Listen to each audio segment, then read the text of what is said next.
capeknya aku malas betul. Bercanda, bercanda.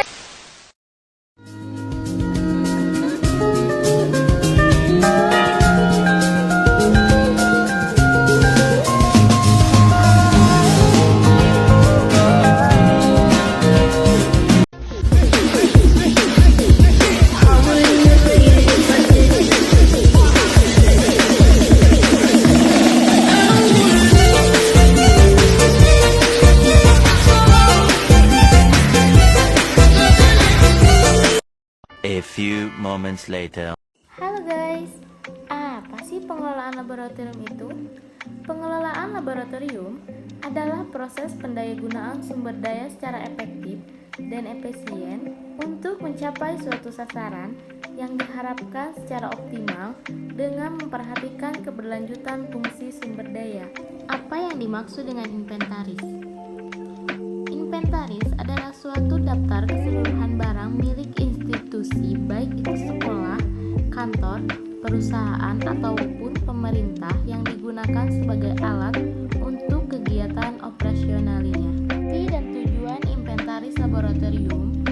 Inventasi alat dan bahan laboratorium merupakan bagian dari kegiatan administrasi laboratorium yang bertujuan mengorganisir semua fasilitas dan aktivitas laboratorium dengan sistematis. Pengelolaan data inventaris dalam laboratorium.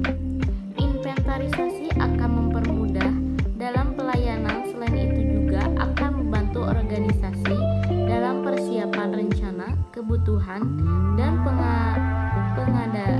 pengendalian peralatan laboratorium. Sehingga apabila isu ini tidak diselesaikan, akan terjadi penumpukan ataupun kekurangan alat yang akan mempengaruhi pelayanan publik. Di sini ada label buku inventaris. Inventaris ini merupakan daftar, maksudnya buku inventaris ini merupakan daftar semua barang yang dimiliki laboratorium yang dipakai atau ada hubungannya dengan praktikum laboratorium. Nah, untuk di sini ada label kartu stok, keterangan spesifikasi berisi ciri khas utama dari alat atau bahan yang kita masukkan ke dalam kartu stok. Ada tanggal diisi dengan tanggal pengecekan barang tersebut. Keadaan masuk bisa dengan jumlah barang yang masuk atau dibeli untuk laboratorium. Keadaan keluar diisi dengan jumlah barang yang dipakai di dalam laboratorium, di dalam lab. Keadaan persediaan diisi dengan jumlah barang atau alat yang disimpan di gudang atau tidak terpakai atau sebagai bahan cadangan. Di sini ada label buku harian laboratorium. Cara untuk mengisinya adalah harian. Misalnya 1 hari atau tanggal diisi dengan hari praktikum tersebut atau hari dilaksanakannya praktikum. Judul praktikum diisi dengan judul praktikum yang dilakukan. Kelas diisi dengan kelas yang melakukan praktikum. Jam diisi dengan pelaksanaan praktikum. Di sini ada kartu reparasi. Kartu ini digunakan ketika barang laboratorium yang rusak. Jadi ini digunakan ketika diberikan untuk melakukan perbaikan. Misalnya ada alat yang rusak, gelas kimia, kerusakannya pecah atau tidak bisa digunakan. Tahun pengolahannya misalnya 2019. Tanggal reparasinya misalnya 18 Februari 2023.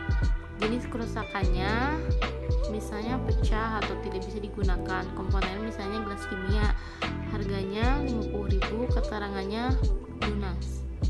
Dan yang terakhir ada daftar alat atau bahan yang rusak, nomor kode alat misalnya nomor sekian, nama bahannya misalnya natrium hidroksida, rumus kimianya NaOH, jumlahnya 200 gram, keterangannya habis atau sudah tidak bisa dipakai. Nah, di sini ada label. Label adalah informasi mengenai alat atau bahan serta informasi-informasi lainnya yang dibutuhkan. Tabel ini biasanya dicantumkan pada alat atau bahan yang terdapat pada laboratorium.